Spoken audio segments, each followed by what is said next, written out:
Jamais il ne reverrait le jeune berger, de même qu'il n'avait jamais revu Abraham, après lui avoir fait payer sa dîme. Et cependant, c'était son œuvre. Les dieux ne doivent pas avoir de souhait, car les dieux n'ont pas de légende personnelle. Toutefois, le roi de Salem, dans son fort intérieur, fit des vœux pour le succès du jeune homme. Dommage. Il aura bientôt oublié mon nom. J'aurais dû le lui répéter plusieurs fois. Quand il aurait parlé de moi, il aurait pu dire que je suis Melchisédek, le roi de Salem. Puis il leva les yeux au ciel, un peu confus de ce qu'il venait de penser. Je sais, ce n'est là que vanité des vanités, comme toi-même l'as dit, Seigneur. Mais un vieux roi peut parfois avoir besoin de se sentir fier de lui.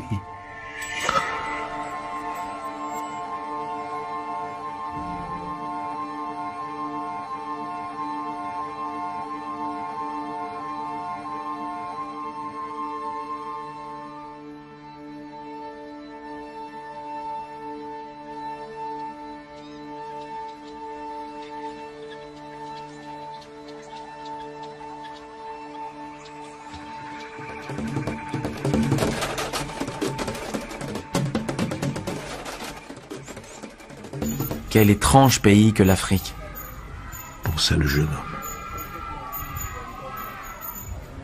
Il était assis dans une sorte de café, identique à d'autres cafés qu'il avait pu voir en parcourant les ruelles étroites de la ville. Des hommes fumaient une pipe géante qu'ils se passaient de bouche en bouche. En l'espace de quelques heures, il avait vu des hommes qui se promenaient en se tenant par la main, des femmes au visage voilé, des prêtres qui montaient au sommet de hautes tours et se mettaient à chanter, tandis que tout le monde alentour s'agenouillait et se frappait la tête contre le sol. pratique d'infidèles, se dit-il. Lorsqu'il était enfant, il avait l'habitude de voir à l'église dans son village une statue de Saint Jacques le Majeur, sur son cheval blanc, l'épée dégainée, foulant aux pieds des personnages qui ressemblaient à ces gens. Il se sentait mal à l'aise et terriblement seul. Les infidèles avaient un regard sinistre. De plus, dans la hâte du grand départ, il avait oublié un détail, un seul petit détail, qui pouvait bien le tenir éloigné de son trésor pendant un long temps. Dans ce pays, tout le monde parlait arabe.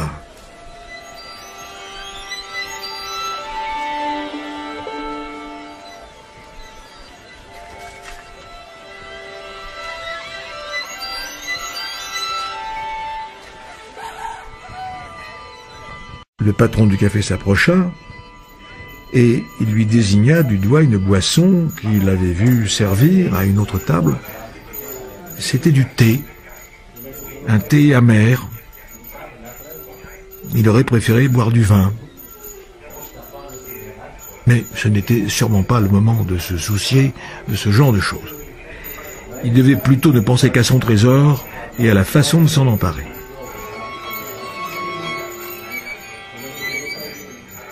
Poche une somme relativement importante, et il savait que l'argent est une chose magique. Avec de l'argent, personne n'est jamais tout à fait seul. Dans peu de temps, l'affaire de quelques jours peut-être, il se trouverait au pied des pyramides. Un vieil homme, avec tout cet or qui brillait sur sa poitrine, n'avait aucun besoin de raconter des mensonges pour se procurer 6 moutons. Le vieux roi lui avait parlé de cygnes. Pendant la traversée du détroit, il avait pensé aux cygnes. Oui, il savait bien de quoi il parlait. Durant tout ce temps passé dans les campagnes de l'Andalousie, il s'était accoutumé à lire sur la terre et dans les cieux les indications relatives au chemin qu'il devait suivre. Il avait appris que tel oiseau révélait la présence d'un serpent à proximité, que tel arbuste permettait de savoir qu'il y avait de l'eau à quelques kilomètres de là. Les moutons lui avaient enseigné ces choses. Si Dieu guide si bien les brebis, il guidera aussi bien un homme, se dit-il. Et il se sentit rassuré. Le thé lui parut déjà moins amer. « Qui es-tu » entendit-il demander en langue espagnole. Il ressentit un immense réconfort. Il songeait à des signes et quelqu'un avait paru. Comment se fait-il que tu parles espagnol? Demanda-t-il. Le nouveau venu était un garçon vêtu à l'occidentale, mais la couleur de sa peau donnait à penser qu'il était bien de la ville. Il avait à peu près sa taille et son âge. Ici, presque tout le monde parle espagnol. Nous ne sommes qu'à 2 petites heures de l'Espagne. Assieds-toi et commande quelque chose à mon compte. Et demande du vin pour moi. J'ai horreur de ce thé. Il n'y a pas de vin dans ce pays, rétorqua l'autre. La religion l'interdit. Le jeune homme dit alors qu'il devait se rendre aux pyramides. Il était sur le point de parler du trésor, mais préféra finalement n'en rien dire. L'Arabe aurait bien été capable d'en exiger une partie pour le conduire jusque-là. Il se souvint de ce que le vieillard lui avait dit au sujet des propositions. Je voudrais que tu m'emmènes là-bas, si c'est possible. Je peux te payer comme guide. Tu as une idée de la façon d'aller jusque là-bas? Il remarqua alors que le patron du café se trouvait à proximité en train d'écouter attentivement la conversation. Sa présence le gênait quelque peu. Mais il avait rencontré un guide et il n'allait pas perdre cette occasion.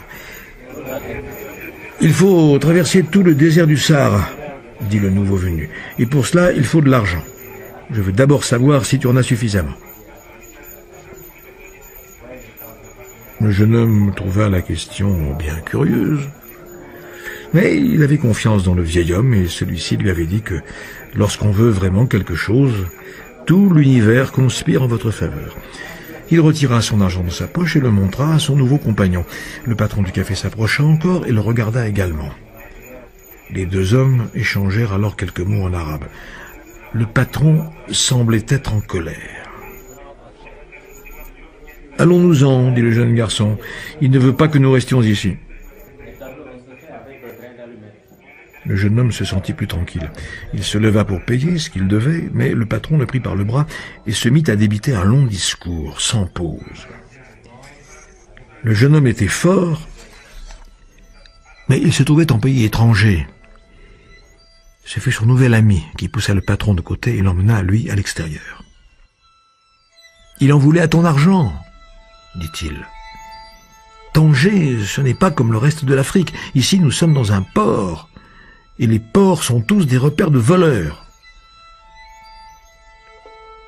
Il pouvait donc se fier à son nouvel ami, qui était venu à son aide alors qu'il se trouvait dans une situation critique.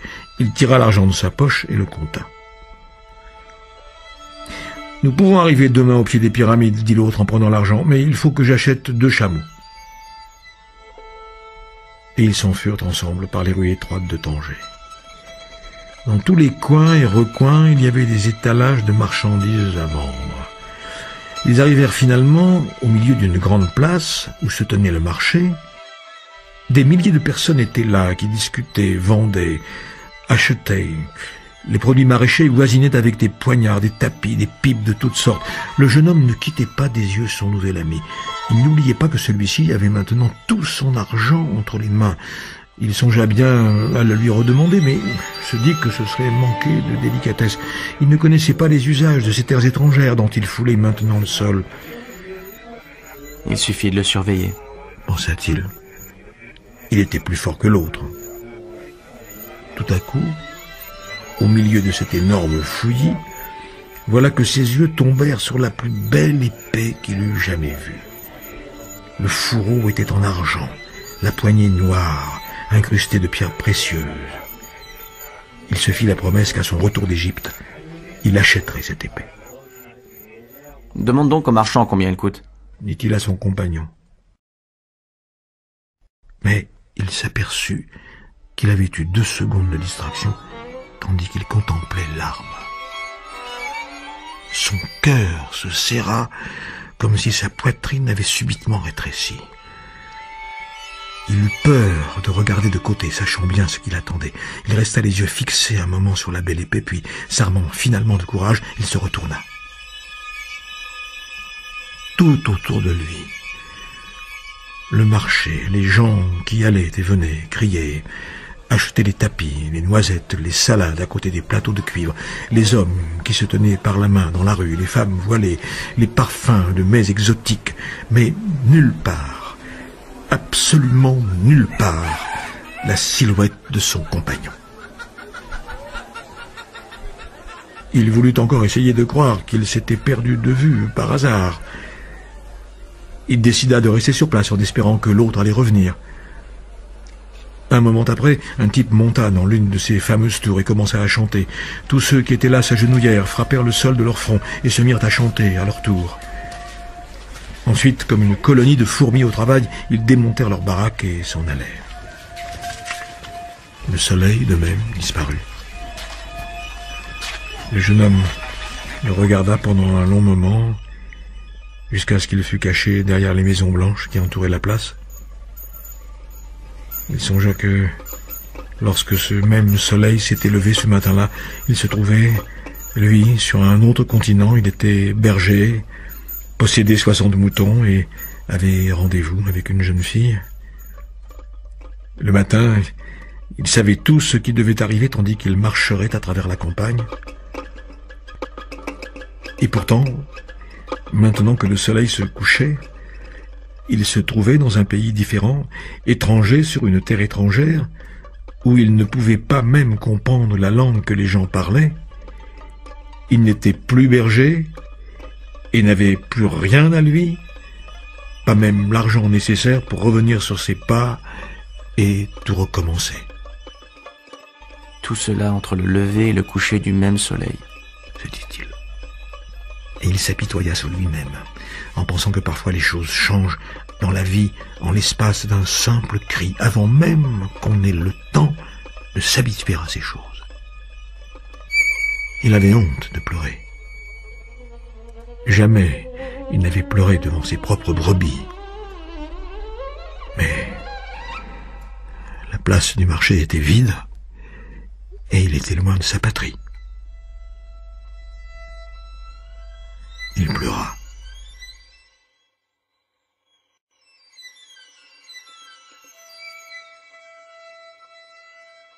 Il pleura parce que Dieu était injuste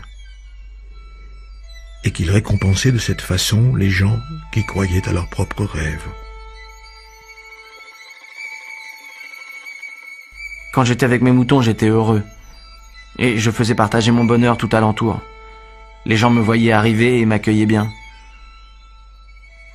Maintenant, je suis triste et malheureux.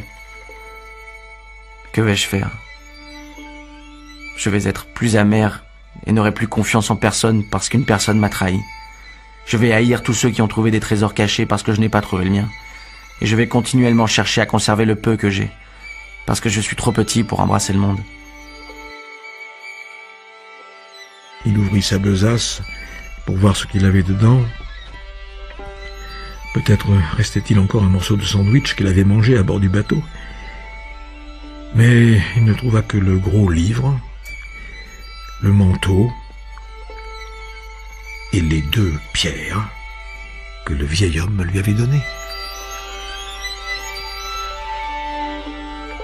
À la vue de ces pierres, il éprouva un sentiment de grand réconfort.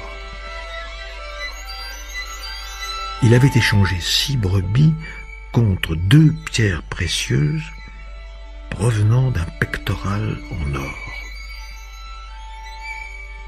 Il pouvait les vendre et acquérir ainsi son billet de retour. Je serai désormais plus malin, pensa-t-il, tout en retirant les 2 pierres de sa besace pour les cacher au fond de sa poche. C'était ici un port, et la seule chose vraie que ce type lui eût dite était bien celle-ci. Un port est toujours plein de voleurs. Maintenant, il comprenait enfin les efforts désespérés du patron dans le café. Il essayait de lui dire de ne pas se fier à cet homme. Je suis comme tous les autres. Je vois le monde comme je souhaiterais que les choses se produisent, et non comme elles se produisent réellement. Il resta à considérer les pierres. Il caressa doucement chacune d'elles, éprouva leur température, leur surface lisse. Elles étaient son trésor. Le seul fait de les toucher lui procura une sorte d'apaisement. Elle lui rappelait le souvenir du vieil souvenir. Quand tu veux vraiment, l'univers vraiment faire en sorte que tu viennes à l'obtenir. Il aurait voulu comprendre quand cela pouvait être vrai. Il se trouvait là, sur une place de marché déserte, sans un sou en poche, sans brebis à garder pour la nuit. Les pierres constituaient la preuve qu'il avait bien rencontré un roi qui connaissait son histoire personnelle, qui était au courant de ce qu'il avait fait avec l'arme de son père et de sa première expérience sexuelle. Les pierres servent à la divination. Elles se nomment Urim et Tumim. Il les remit à leur place dans le sac et décida de faire l'expérience. Le vieux avait dit qu'il fallait poser des questions claires parce que les pierres ne pouvaient servir que si l'on savait ce qu'on voulait. Le jeune homme alors demanda si la bénédiction du vieillard était toujours sur lui. Il retira l'une des pierres. C'était oui. Est-ce que je vais trouver mon trésor? Interrogea-t-il. Il plongea la main dans la besace et allait saisir l'une des pierres quand elles glissèrent toutes deux par un trou qu'il y avait dans le tissu. Il ne s'était jamais aperçu que sa besace était déchirée. Il se baissa pour ramasser Urim et Tumim et les remettre à l'intérieur du sac, mais en les voyant par terre, une autre phrase lui revint en mémoire. « Apprends à respecter et à suivre les signes », avait également dit le vieux roi. Un signe. Le jeune homme se mit à rire tout seul. Puis il ramassa les deux pierres et les remit dans sa besace. Il n'avait pas l'intention de la recoudre. Les pierres pourraient s'échapper par ce trou quand elles voudraient. Il avait compris qu'il y a certaines choses qu'on ne doit pas demander, pour ne pas échapper à son propre destin. J'ai promis de prendre mes propres décisions, dit-il en lui-même. Mais les pierres avaient dit que le vieillard était toujours à ses côtés, et cette réponse lui redonna confiance. Il considéra de nouveau le marché désert, et ne ressentit plus le désespoir qu'il avait éprouvé auparavant. Ce n'était plus un monde étranger, c'était un monde nouveau.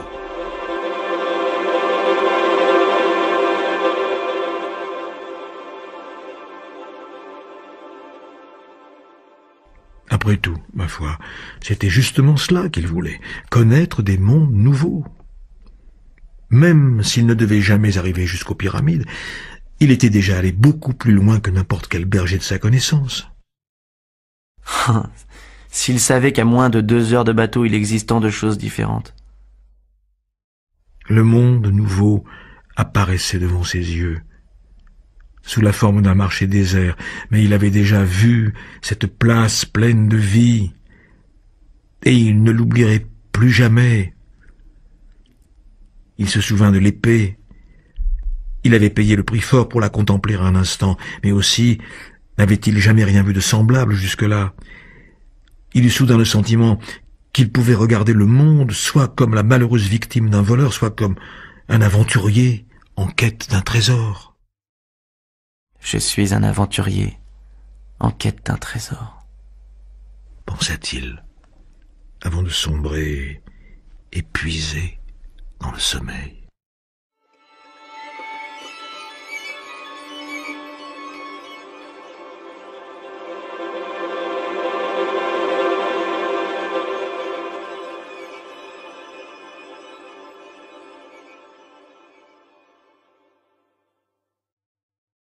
Il se réveilla en sentant quelqu'un le secouer par l'épaule. Il avait dormi en plein milieu de la place du marché, qui allait maintenant reprendre son animation. Il regarda autour de lui, cherchant ses moutons, et se rendit compte qu'il était maintenant dans un autre monde. Au lieu d'en éprouver de la tristesse, il se sentit heureux. Il n'avait plus à partir en quête d'eau et de nourriture, et il pouvait se lancer à la recherche d'un trésor. Il n'avait pas un sou en poche, mais il avait foi en la vie. Il avait choisi, la veille au soir, d'être un aventurier semblable aux personnages des livres qu'il avait l'habitude de lire. Il se mit à se promener sans hâte sur la place. Les marchands commencèrent à monter leur baraque. Il aida un homme qui vendait des sucreries à installer la sienne. Il y avait sur le visage de cet homme-là un sourire qui n'était pas comme les autres. Il était plein d'allégresse, ouvert à la vie, prêt à attaquer une bonne journée de travail. C'était un sourire qui, d'une certaine façon, rappelait le vieillard, ce vieux roi mystérieux dont il avait fait la connaissance. Ce marchand ne fabrique pas de friandises parce qu'il voudrait voyager ou épouser la fille d'un commerçant. Non, il confectionne des sucreries parce qu'il aime ce métier. Pensa le jeune homme. Et il pensa qu'il était capable de faire comme le vieillard. Savoir si quelqu'un est proche ou éloigné de sa légende personnelle, rien qu'en regardant cette personne. C'est facile. Et je ne m'en étais jamais encore aperçu. Quand ils eurent fini d'installer la baraque, le bonhomme lui offrit la première pâtisserie qu'il venait de préparer. Il la mangea avec grand plaisir, remercia et se mit en route. Alors qu'il était déjà à quelque distance, il se fit la réflexion que la baraque avait été montée par 2 personnes, dont l'une parlait arabe et l'autre parlait espagnol.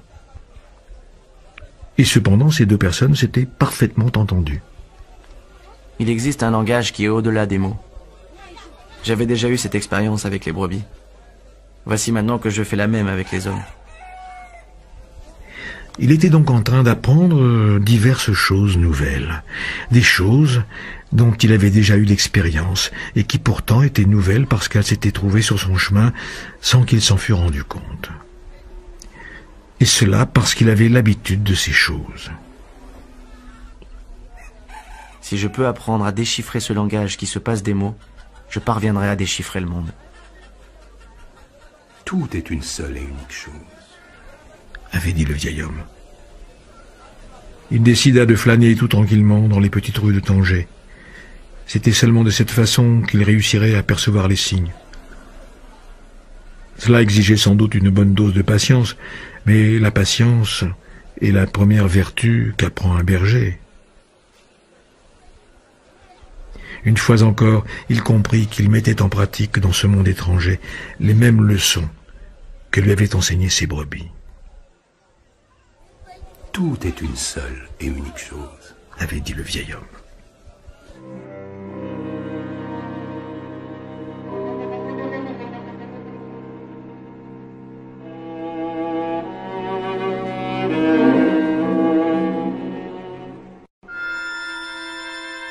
Le marchand de cristaux vit le jour se lever et ressentit la même impression d'angoisse qu'il éprouvait chaque matin.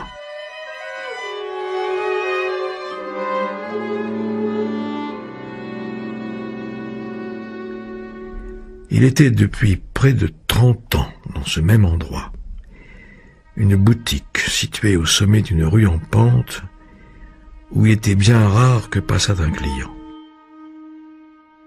Maintenant, il était trop tard pour changer quoi que ce fût. Tout ce qu'il avait appris au cours de sa vie, c'était acheter et vendre des cristaux. Il y avait eu un temps où sa boutique était connue de beaucoup de gens, marchands arabes, géologues français et anglais, soldats allemands, qui avaient toujours de l'argent plein les poches. En ce temps-là, c'était une grande aventure que de vendre des cristaux, et il imaginait comment il allait devenir un homme riche, et toutes ces belles femmes qu'il aurait un jour quand il serait vieux. Et puis, le temps passa, peu à peu, et la cité de même. Ceuta prospéra plus que Tanger, et le commerce prit une autre voie.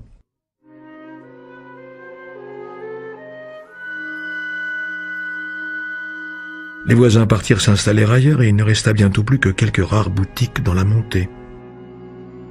Personne n'allait gravir une rue en pente pour quelques malheureuses boutiques. Mais le marchand de cristaux n'avait pas le choix. Il avait passé 30 ans de sa vie à acheter et vendre des objets de cristal et il était maintenant trop tard pour s'engager dans une nouvelle direction. Toute la matinée, il resta à observer les allées et venues, peu nombreuses, dans la petite rue. C'était ce qu'il faisait depuis des années, et il connaissait les habitudes de chacun des passants. Alors qu'il manquait à peine quelques minutes avant l'heure du déjeuner, un jeune étranger s'arrêta devant la vitrine. Il était habillé comme tout le monde, mais l'œil expérimenté du marchand de cristaux lui permit de deviner qu'il n'avait pas d'argent. Malgré tout, il décida de rentrer dans sa boutique et d'attendre quelques minutes que le jeune homme s'en allât. Il y avait à la porte un écriteau indiquant qu'on parlait là plusieurs langues. Le jeune homme vit apparaître quelqu'un derrière le comptoir. Si vous voulez, je peux nettoyer ces vases. Dans l'état où ils sont, personne ne voudra jamais les acheter. Le commerçant le regarda sans rien dire. En échange, vous me payez quelque chose à manger. D'accord ? L'homme restait muet. Il comprit que c'était à lui de prendre une décision. Dans sa besace, il y avait le manteau et il n'en aurait plus besoin dans le désert. Il le sortit et se mit à nettoyer les vases. Durant une demi-heure, il put nettoyer tous les cristaux qui se trouvaient en vitrine. Pendant ce laps de temps, 2 clients entrèrent qui en achetèrent plusieurs. Lorsqu'il eut fini de tout nettoyer, il demanda au propriétaire de lui donner quelque chose à manger. « Allons déjeuner !» Il accrocha une pancarte à la porte et ils allèrent jusqu'à un tout petit bar en haut de la montée. Une fois qu'ils furent assis à l'unique table existante, le marchand de cristaux dit en souriant « Ce n'était pas la peine de nettoyer quoi que ce soit. La loi coranique oblige à donner à manger à quiconque a faim. » Mais alors, pourquoi m'avez-vous laissé faire ce travail ? Parce que les cristaux étaient sales, et toi comme moi avions besoin de nettoyer nos têtes des mauvaises pensées. Quand ils eurent fini de manger, le marchand se tourna vers le jeune homme. « Je voudrais que tu travailles dans mon magasin. Aujourd'hui, il est entré 2 clients pendant que tu nettoyais les cristaux, c'est un bon signe. » Les gens parlent beaucoup de signes. Pensa le berger. Mais ils ne savent pas au juste de quoi ils parlent. Comme moi, qui ne m'étais jamais aperçu que depuis tant d'années, je parlais avec mes brebis un langage sans parole. « Veux-tu travailler pour moi ?» Le marchand de cristaux insistait. Je peux travailler pour le reste de la journée. Je nettoierai jusqu'au petit matin tous les cristaux de la boutique. En échange, il me faut de l'argent pour être demain en Égypte. Du coup, le vieux se mit à rire. Même si tu nettoyais mes cristaux pendant toute une année, même si tu gagnais une bonne commission sur la vente de chacun d'entre eux, il te faudrait encore emprunter de l'argent pour aller jusqu'en Égypte. Il y a des milliers de kilomètres de désert entre Tanger et les pyramides. Il y eut alors un intervalle de silence tel que la ville parut soudain s'être endormie. Il n'y avait plus de bazar. C'en était fini des discussions entre marchands, des hommes qui montaient dans les minarets et qui chantaient, des belles épées à la poignée tout incrustées, fini de l'espérance et de l'aventure, des vieux rois et des légendes personnelles, plus de trésors, plus de pyramides. C'était comme si le monde tout entier était devenu muet parce que l'âme du jeune garçon faisait silence. Il n'y avait ni douleur, ni souffrance, ni déception, simplement un regard vide qui traversait la petite porte du bar et une immense envie de mourir, de tout voir finir pour toujours à cette minute même. Le marchand le regarda, ébahi. C'était comme si toute l'allégresse qu'il avait pu voir ce matin-là s'était subitement envolée. « Je peux te donner de l'argent pour que tu retournes dans ton pays, mon fils. » Le jeune homme resta silencieux. Puis il se leva, rajusta ses vêtements et, ramassa sa besace, Je vais travailler chez vous. dit-il.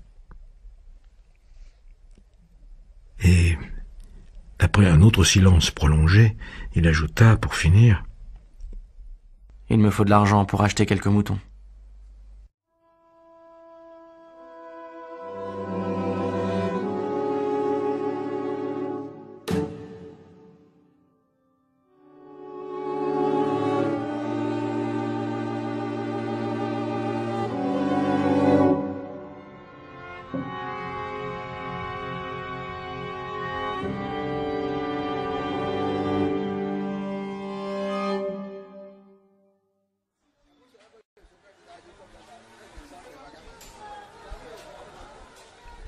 Seconde partie. Il n'y avait pas le moins d'un mois que le jeune homme travaillait chez le marchand de cristaux, et ce n'était pas un emploi de nature à le satisfaire vraiment. Le marchand ne cessait de bougonner toute la journée derrière son comptoir, en lui recommandant constamment de faire attention aux objets pour ne rien casser. Il restait là, cependant. Parce que si le marchand était sans doute un vieux grognon, du moins n'était-il pas injuste. L'employé recevait une assez jolie commission sur chaque pièce vendue et il avait déjà pu économiser quelque argent. Ce matin-là, il avait fait ses calculs. En continuant à travailler tous les jours dans les mêmes conditions, il lui faudrait une année entière pour pouvoir acheter quelques moutons. J'aimerais bien faire un inventaire pour les cristaux. Dit-il à son patron. On pourrait mettre une étagère à l'extérieur qui attirerait les passants depuis le pied de la montée, là en bas. Je n'ai jamais fait une chose pareille. Une étagère, les gens l'accrochent au passage, et les cristaux se brisent. Quand je parcourais la campagne avec mes brebis, elles pouvaient toujours être victimes de la morsure d'un serpent. Mais ce risque fait partie de la vie des moutons et des bergers. Le marchand alla servir un client qui voulait acheter 3 vases de cristal. Il vendait maintenant mieux que jamais, comme si le monde était revenu en arrière, au temps où la rue était l'une des principales attractions de Tanger. Il y a de plus en plus de passages. Ce qu'on gagne me permet de vivre mieux et te permettra de retrouver tes moutons dans peu de temps. À quoi bon en demander davantage à la vie? Parce que nous devons suivre les signes. Répondit le jeune homme sans réfléchir. Il regretta d'avoir parlé ainsi, car le marchand n'avait jamais eu l'occasion de rencontrer un roi. Nous appelons cela le principe favorable. Avait dit le vieillard. Si tu joues aux cartes pour la première fois, tu vas gagner à coup sûr. La chance du débutant. Parce que la vie veut que tu vives ta légende personnelle. Toutefois, le marchand comprenait bien de quoi lui parlait son employé. La seule présence de ce dernier dans la boutique constituait un signe, et au fil des jours, avec l'argent qu'il encaissait, il ne songeait pas à regretter d'avoir embauché le jeune Espagnol. Même si celui-ci gagnait plus qu'il n'eût été normal, comme il avait toujours cru que les ventes n'augmenteraient pas davantage, il lui avait offert une commission assez élevée. Et son intuition lui disait que d'ici peu, le garçon retournerait à ses brebis. « Pourquoi voulais-tu aller voir les pyramides ?» demanda-t-il, pour détourner la conversation du sujet de l'inventaire. « Parce qu'on m'en a souvent parlé. » répondit le jeune homme, évitant de parler de son rêve. Le trésor était maintenant un souvenir toujours pénible, et il s'efforçait de n'y plus penser. « Je ne connais personne ici qui veuille traverser le désert simplement pour aller voir les pyramides. Ce n'est qu'un tas de cailloux. Tu peux aussi bien te construire une pyramide dans ton jardin. » Vous n'avez jamais fait de rêve de voyage, dit le jeune homme, tout en allant servir un autre client qui venait d'entrer dans la boutique. Le surlendemain, le bonhomme reparla de l'inventaire à son jeune employé. « Je n'aime pas beaucoup les changements. Ni toi ni moi ne sommes comme Hassan, qui est lui un riche commerçant. S'il se trompe en faisant un achat, cela ne le dérange pas trop, mais nous deux, nous devons supporter le poids de nos erreurs. » Voilà qui est vrai. « Pourquoi as-tu envie de cet inventaire ?» Je veux retourner plus vite à mes brebis. Quand la chance est de notre côté, il faut profiter et tout faire pour l'aider de la même façon qu'elle nous aide. C'est ce qu'on appelle le principe favorable. Ou encore la chance du débutant. Le vieux resta un moment sans rien dire, puis... Le prophète nous a donné le Coran et nous a imposé seulement 5 obligations à observer au cours de notre existence. La plus importante est celle-ci: il n'existe qu'un Dieu et un seul. Les autres obligations sont la prière 5 fois par jour, le jeûne du Ramadan et le devoir de charité envers les pauvres. Il se tut. Ses yeux s'emplirent de larmes, tandis qu'il parlait du prophète. C'était un homme plein de ferveur, et même s'il se montrait souvent impatient, il s'efforçait de vivre en accord avec la loi musulmane. Et quelle est la 5e obligation? Voici 2 jours, tu m'as dit que je n'avais jamais fait de rêve de voyage. La 5e obligation de tout bon musulman est de faire un voyage. Nous devons au moins une fois dans notre vie aller à la ville sainte de la Mecque. La Mecque est encore bien plus loin que les pyramides. Quand j'étais jeune, j'ai préféré investir le peu d'argent que j'avais dans l'ouverture de ce commerce. J'espérais être un jour assez riche pour aller à la Mecque.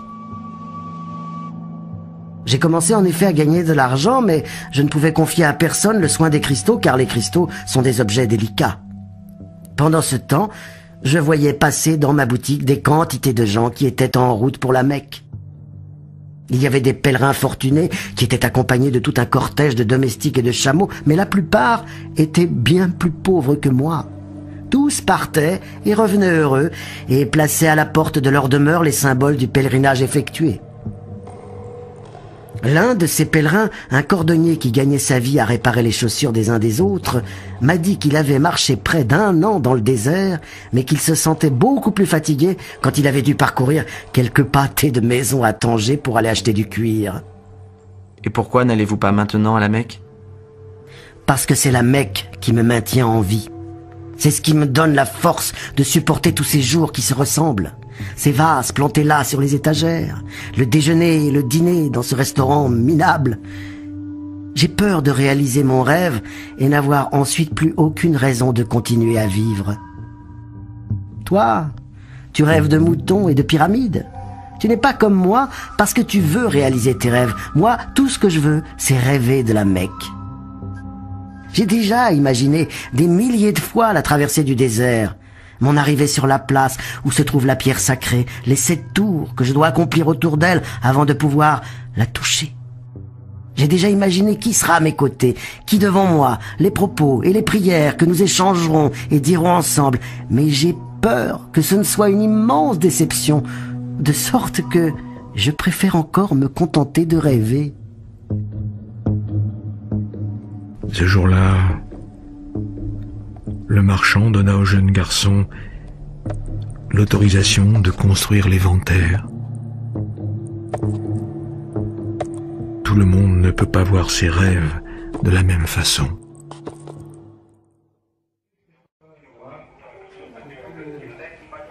Deux mois encore passèrent.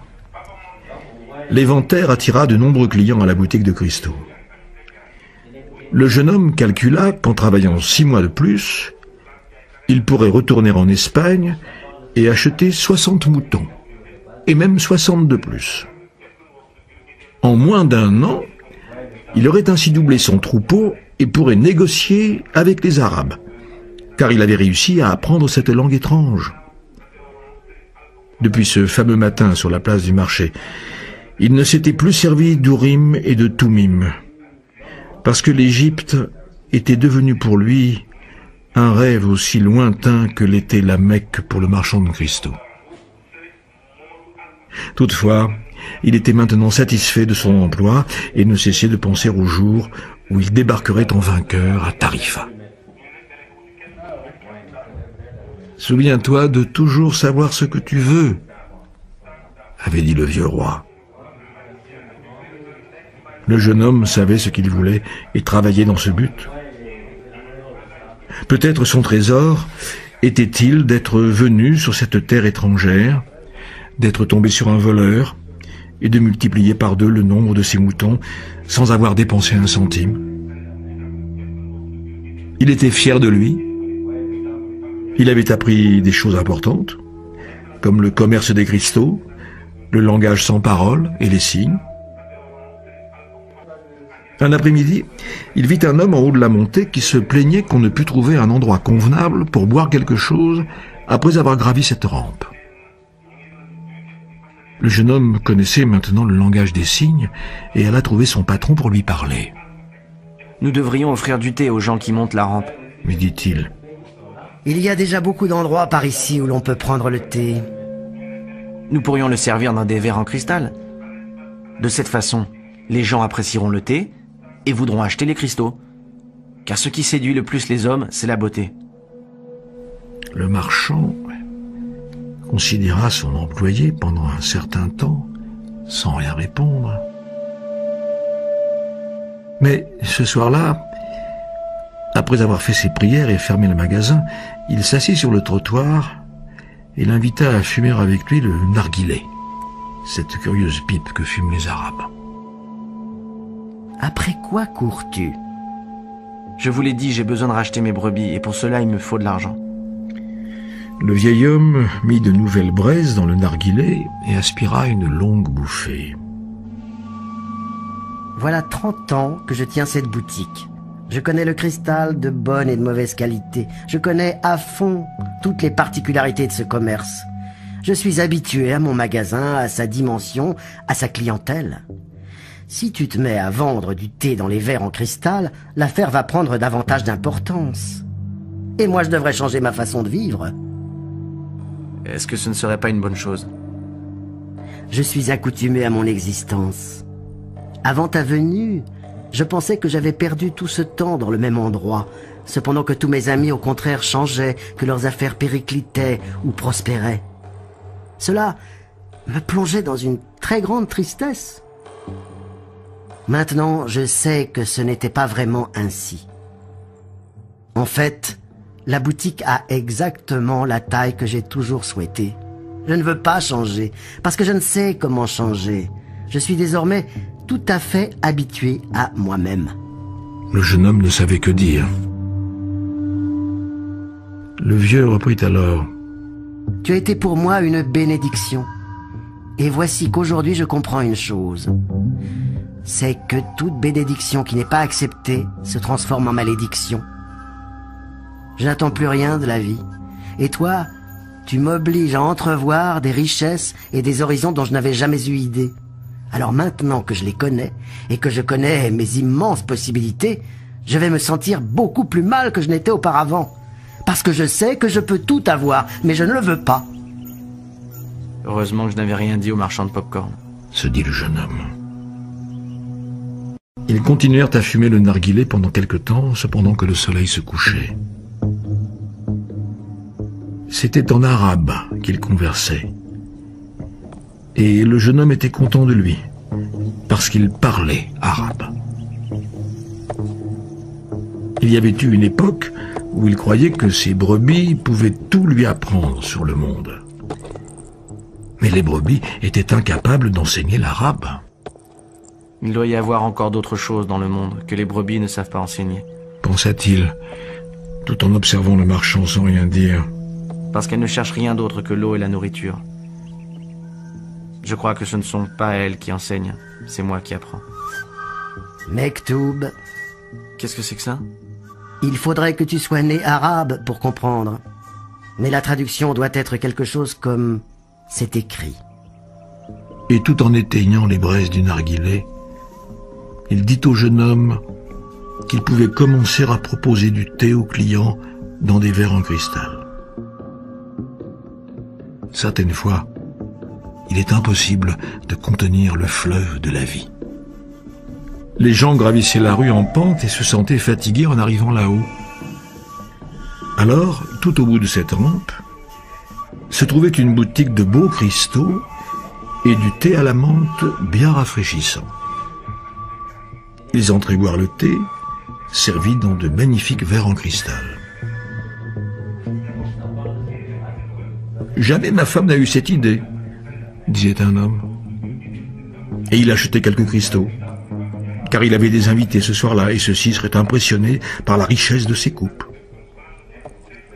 Un autre client affirma pour sa part que le thé était toujours bien meilleur quand on le servait dans des récipients en cristal, car ainsi l'arôme se conservait mieux. Un troisième dit encore qu'il était de tradition en Orient d'utiliser le cristal avec le thé en raison de ses pouvoirs magiques. En peu de temps, la nouvelle se répandit, et beaucoup de gens se mirent à monter jusqu'au sommet de la rampe pour connaître la boutique qui avait inauguré cette nouveauté dans un commerce si ancien.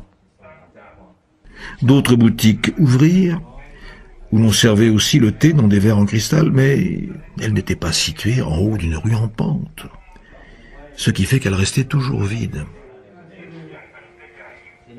Très vite, le marchand fut amené à embaucher 2 autres employés. Il dut bientôt importer, en même temps que les cristaux, d'énormes quantités de thé consommées jour après jour par les hommes et les femmes qui avaient soif de choses nouvelles. Ainsi passèrent 6 mois.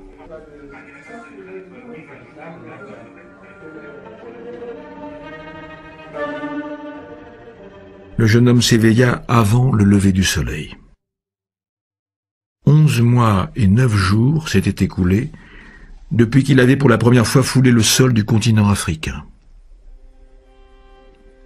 Il revêtit le costume arabe en lin blanc qu'il avait acheté spécialement pour ce jour-là. Il se coiffa du turban, tenu par un anneau en cuir de chameau. Enfin, il chaussa ses sandales neuves et descendit sans faire aucun bruit.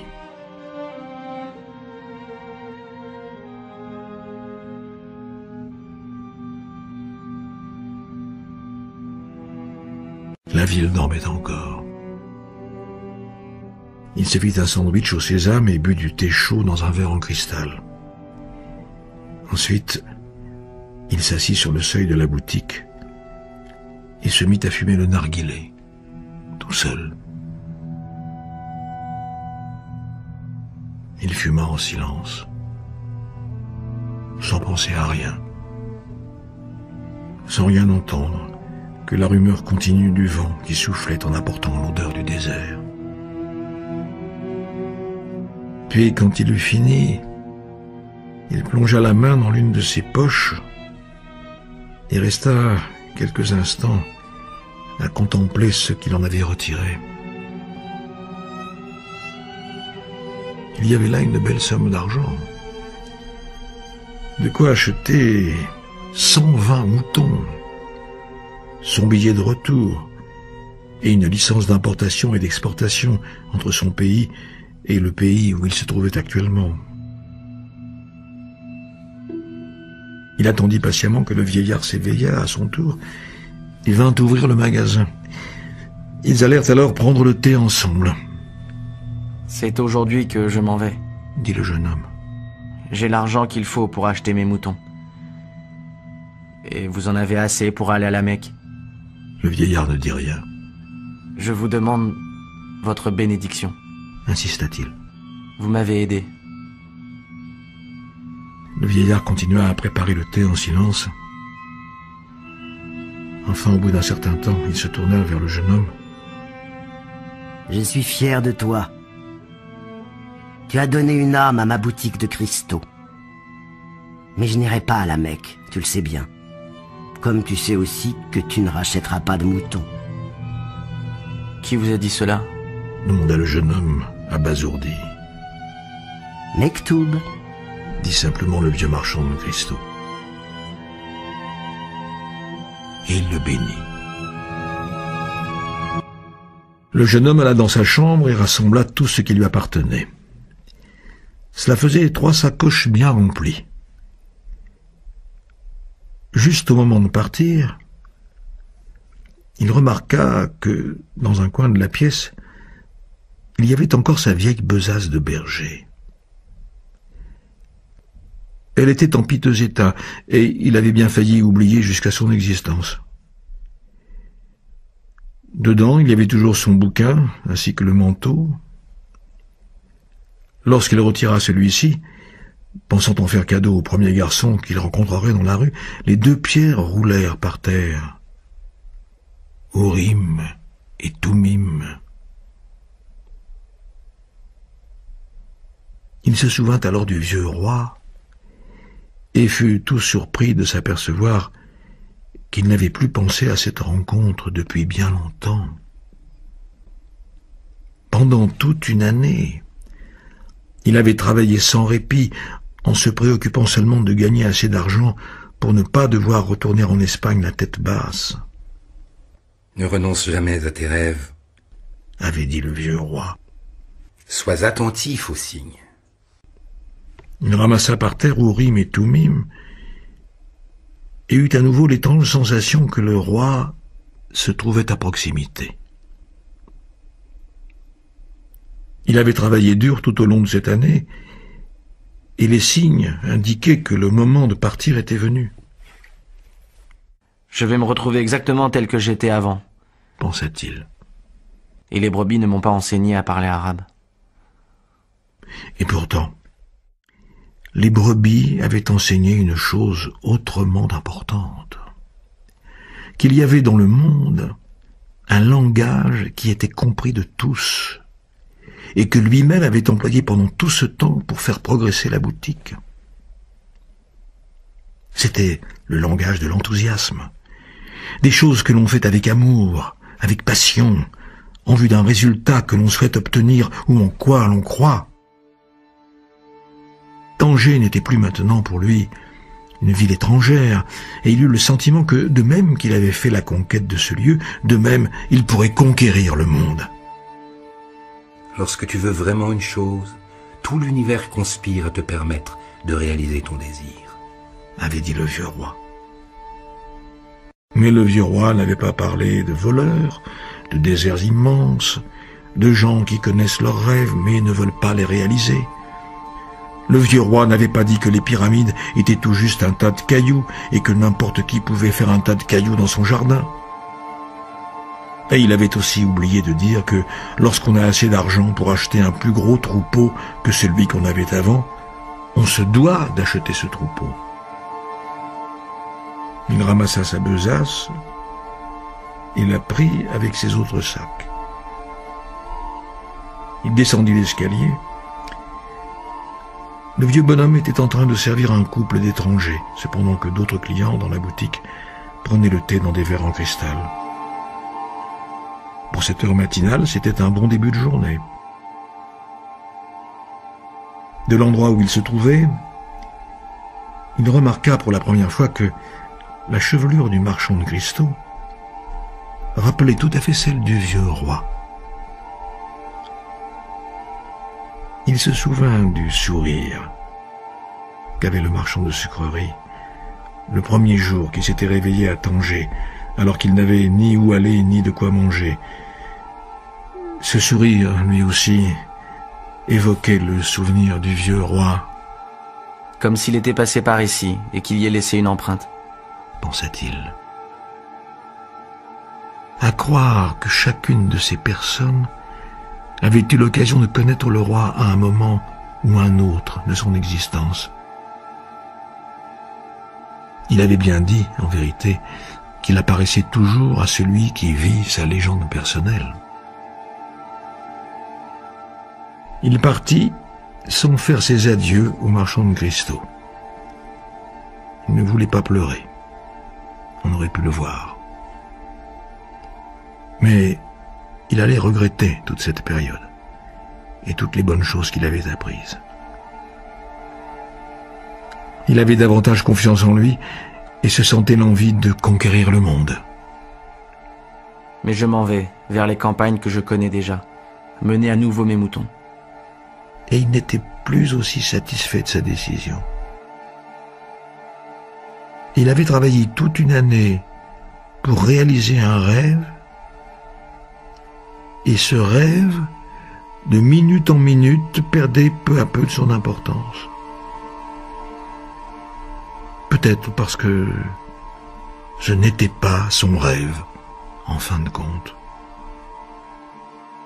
Qui sait après tout s'il ne vaut mieux pas être comme le marchand de cristaux? ne jamais aller à la Mecque et vivre de l'envie de s'y rendre. Mais il tenait dans ses mains Urim et Tumim, et ces deux pierres lui communiquaient la force et la volonté du vieux roi. Par l'effet d'une coïncidence ou d'un signe, pensa-t-il, il arriva au café dans lequel il était entré le premier jour. Son voleur n'y était pas, et le patron lui apporta un verre de thé. Je pourrais toujours redevenir berger. J'ai appris à soigner les moutons, et jamais je ne pourrai oublier comment ils sont. Mais peut-être n'aurais-je plus d'occasion d'aller jusqu'aux pyramides d'Égypte.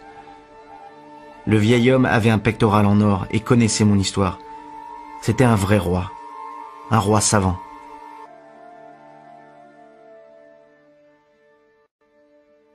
Il se trouvait à 2 heures à peine en bateau des plaines d'Andalousie, mais entre lui et les pyramides, il y avait un désert. Il comprit que la situation pouvait être envisagée aussi de la manière suivante. En vérité, il se trouvait maintenant à 2 heures de moins de son trésor. Même si pour faire ce trajet de 2 heures, il avait dû mettre tout près d'1 année entière. Je sais bien pourquoi je veux retourner à mes brebis. Je connais déjà les brebis. Elles ne demandent pas beaucoup de travail et on peut les aimer. Je ne sais pas si le désert peut être aimé, mais c'est le désert qui recèle mon trésor. Si je n'arrive pas à le trouver, je pourrai toujours rentrer chez moi. Pourtant, la vie m'a donné tout d'un coup l'argent suffisant. Et j'ai tout le temps qu'il me faut. Alors pourquoi non? Il ressentit dans cet instant une immense allégresse. Il pourrait toujours redevenir un berger, il pourrait toujours redevenir un vendeur de cristaux. Peut-être que le monde recélait beaucoup d'autres trésors cachés, mais lui avait fait un rêve qui s'était répété et il avait rencontré un roi. Cela n'arrivait pas à tout le monde. Il était tout content quand il ressortit du café. Il venait de se rappeler que l'un des fournisseurs, les marchands, lui apportait ses cristaux grâce aux caravanes qui traversaient le désert. Il garda Urim et Tumim entre ses mains. À cause de ces 2 pierres, voilà qu'il revenait sur la route de son trésor. Je suis toujours à côté de ceux qui vivent leur légende personnelle, avait dit le vieux roi. Il n'avait rien à perdre à aller jusqu'à l'entrepôt pour savoir si les pyramides se trouvaient réellement si loin. L'Anglais était assis à l'intérieur d'un bâtiment qui sentait les bêtes, la sueur, la poussière. On ne pouvait guère appeler cela un entrepôt, c'était tout juste un enclos à bétail. Toute mon existence pour en arriver à passer par un endroit comme celui-ci, se dit-il, tout en feuilletant distraitement une revue de chimie. 10 années d'études m'amènent dans un enclos à bétail. Mais il fallait poursuivre. Il fallait croire aux signes. Toute sa vie, toutes ses études s'étaient centrées sur la recherche du langage unique que parle l'univers. Au début, il s'était intéressé à l'espéranto, puis aux religions, et pour finir, à l'alchimie. Il savait parler l'espéranto, entendait parfaitement les diverses religions, mais ce n'était pas encore un alchimiste. Il avait réussi sans doute à déchiffrer des choses importantes, mais ses recherches en étaient arrivées au point où il ne parvenait pas à aller plus loin. Il avait tenté sans succès d'entrer en relation avec un alchimiste, quel qu'il fût. Seulement, les alchimistes étaient d'étranges personnages qui ne pensaient qu'à eux-mêmes et refusaient presque toujours leur aide. Qui sait s'ils n'avaient pas découvert le secret du grand œuvre, autrement dit, la pierre philosophale. Et si ce n'était pas pour cette raison qu'il s'enfermait dans le silence. Il avait déjà dépensé une partie de la fortune que son père lui avait laissée, en cherchant vainement la pierre philosophale. Il avait fréquenté les meilleures bibliothèques du monde, acheté les ouvrages les plus importants et les plus rares concernant l'alchimie. Dans l'un, il avait découvert que, bien des années plus tôt, un célèbre alchimiste arabe, avait visité l'Europe. On disait qu'il avait plus de 200 ans, qu'il avait découvert la pierre philosophale et l'élixir de longue vie. Cette histoire avait fort impressionné l'Anglais.